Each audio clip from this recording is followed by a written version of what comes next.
এক হচ্ছে সীমান্তে পুশিন নিয়ে এক ধরনের উত্তেজনা চলছে, তার মধ্যে আমরা দেখলাম যে হঠাৎ করে রামমূর্তি ইস্যুটা এক ধরনের সামনে চলে এলো। ভারতের নতুন রাষ্ট্রদূত এলেন এবং তার একটা বক্তব্য সামাজিক যোগাযোগ মাধ্যমে বেশ আলোড়ন তুলল। তিনি যেই অ্যাপ্রোচেই বলেন না কেন সেটিকে অনেকভাবে ব্যাখ্যা করছেন এবং তারপরে এই রাজধানীর একদম কেন্দ্রবিন্দুতে একটা আন্দোলন এবং সেখান থেকে যে বক্তব্য, সব মিলিয়ে কি আপনার মনে হয় যে যেভাবে একের পর এক ঘটনা যদি মালাগাথার মতো করা হয় সেটি আসলে সরকারকে বা রাষ্ট্রকে অস্থিতিশীল করার একটা পরিস্থিতি, এবং তাতে সরকারের যে ভূমিকা সেটিতে আপনারা সন্তুষ্ট কিনা? যাক, হ্যাঁ, এটা বলার আগে একটু বলি যে আমি যে পুলিশ যে আজকে আপনার নিষিদ্ধ ঘোষিত সংগঠনের অঙ্গ সংগঠন যুবলীগের নেতারা যে হুমকি দিলেন, সন্ত্রাসীটা বলারই ভালো হবে, তো যুবলীগের সন্ত্রাসীরা যে হুমকি দিলেন যে হত্যা করবেন, আমি ভেবেছি এটার দায়ও জামায়াতের উপর চাপানো হবে। তো সেই পর্যন্ত রাশেদ যায় নাই, যাই হোক।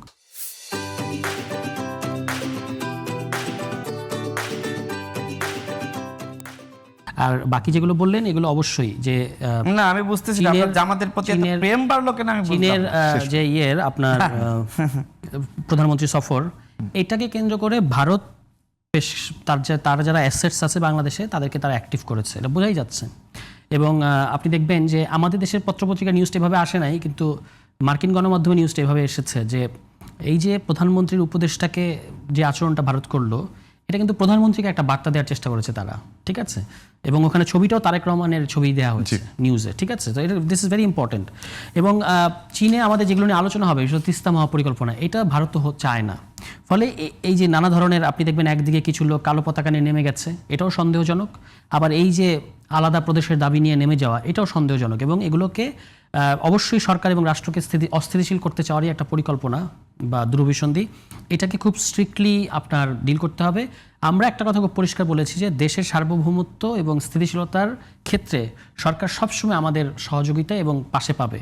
আর সরকারে আমাদের যেটা সরকারের বিরুদ্ধে সমালোচনা সেটা আলাদা, কিন্তু যখন দেশের প্রশ্ন, যখন সার্বভৌমত্বের প্রশ্ন, যখন আমাদের স্থিতিশীলতার প্রশ্ন, তখন আমরা মানে সব দল, মানে ফ্যাসিবাদ বিরোধী সকল দল, সার্বভৌমত্বপন্থী সকল দল এক জায়গায় আছি। এবং সেই ক্ষেত্রে সরকার রাজনৈতিক দলগুলোকে, বিশেষত বিরোধী দলকে যদি মনে করে যে তার মিত্র হিসেবে ব্যবহার করতে চায়, সেখানে বিরোধী দলকে তারা পাশে পাবে।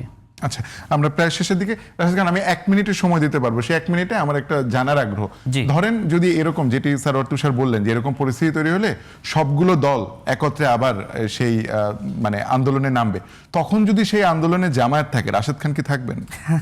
আমি কিন্তু আগেই বলেছি, জামাত যদি তার যে ইসলামকে কেন্দ্র করে প্রতারণা এবং নানানভাবে প্রতারণা করছে জাতির সাথে, যদি এই কর্মযোগ্য না করে, আমাদের তো কোনো আপত্তি থাকবে না।